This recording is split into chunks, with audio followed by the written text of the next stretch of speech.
Hey there. I was listening to the amazing Philly native Ashley Fox the other day, and she was talking about her time on Wall Street. And as someone who would manage the accounts of multimillionaires, and when I say multimillionaire, I'm not talking about just a couple of million. I'm talking about they had to have at least $25 million in order to get the level of servicing that she was providing. And she also talked about the fact that she was not there at that time, as far as the funds that they had. But what she said was that she enjoyed listening to them and observing them because success leaves clues. And if success is leaving clues, you should take those clues and run with them, right? Don't go in the opposite direction of success. So she said if they were talking about going to France on vacation, that's where she wanted to go. If they were talking about investing in certain things, that's what she wanted to invest in, because if it was working for them, it would surely work for her. But she also talked about the fact that when they talked about their children, took it upon themselves to all pledge that they were going to bear the responsibility of purchasing the first homes for their children. Now, some of you may say, well, yeah, they can because they are so rich. But beyond funds, beyond the actual money, there are principles at work. Okay, so we want to make sure we are clear on that. That's a big thing. Now, let me stop and also say they were talking about how to pass on wealth to their children and their children's children. And the Bible does say that a good man leaves an inheritance for his children's children.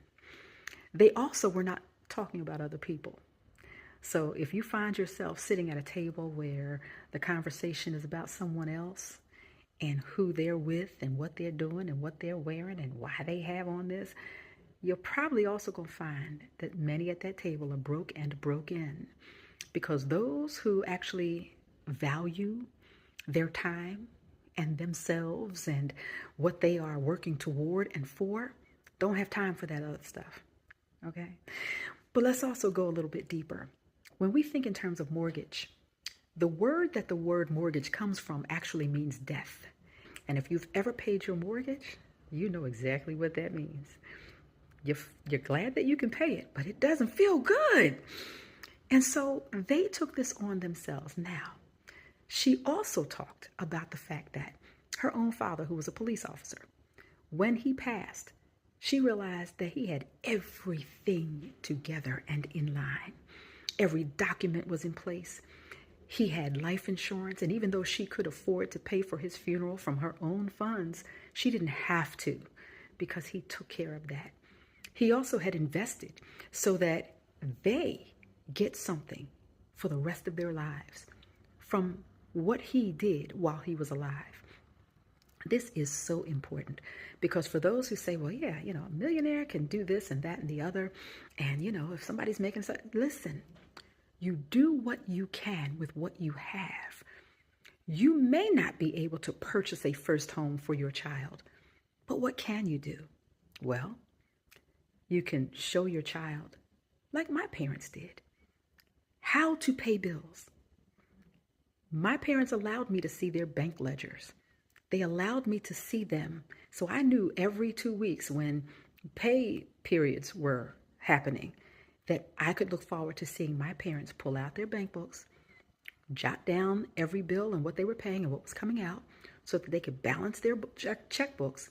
And I saw also for the time that even though my mother worked, now she didn't work as soon as I was born because that was an agreement that my parents made that my mother would be able to stay home with me. But when I was in 5th grade, she took on a job and she even went back to school. My father invested his time and would even take her to her classes. And even though she was working, my father would come home and he would have an envelope for my mother and myself. And he would give whatever was left of his pay after he paid bills and bought groceries to my mother and myself. And we could do with it as we so chose. And so my mother would put it in the bank, and so that if something ever happened, there was always money there. That was a big thing. I don't even think I realized the lessons that I was being taught then. Also, my parents had life insurance. They thought that was a big thing. I remember my mother talking about having orchestrated a life insurance session so that she and my father could get covered. And my father had another type of coverage. And I remember him sitting me down saying one day, Chris, if anything ever happens to me, I also want you to know where certain documents that you're going to need are. And when I went to that place, sure enough, there was a life insurance policy there. They did that. My parents are also the wind beneath my wings as far as my house is concerned. Yeah, and I have to be honest, while people in the community were laughing at me for being with my parents for so long, and they were making smart remarks and asking me, why do you have to still be here? Yeah, my neighbors would do that. But they weren't saying that to the other people who were bringing their entire families to live back with their parents. But they were saying something to me. When they were doing that, my parents were saving up and I was saving up. And my parents didn't have $25 million, but they saw to it that they put everything behind me getting my dream home. And I'm forever grateful. So I know this was a little long, but there are things that we can all do to make sure that someone else does better. I don't have children personally, but the children that I come in contact with, I'll even tell them things like, instead of buying that next game, because we're in a consumer mentality. We buy and we use up. We buy and we use up. I tell them, why don't you become a producer of games? You like that game? Learn how to code and then rival that game producer. If you like games, instead of getting that next one, because you can still play the other one, ask your parents to put that money into stocks, into the company that is making those games that you love. That way, you end up being part owner. And when someone else buys those games, or even you buy more of those games, it at least is putting more value in your stocks. There's so much to learn, so much to do. Let's make this year a better year. Let's make better choices. It's going to cause us to have to step back, be disciplined, deny ourselves, sacrifice a little bit.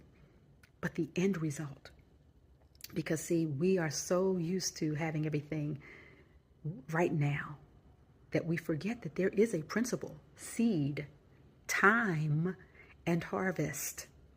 You don't get the harvest as soon as you plant the seed. There's time in between that. And so if we stop and do that, those principles will work for everybody who works them. Let's do better. And if you don't know, ask someone. That's the beautiful thing about community. Where one is strong and another one is weak, they go together and they help each other. Let's do better in 2025 and thereafter.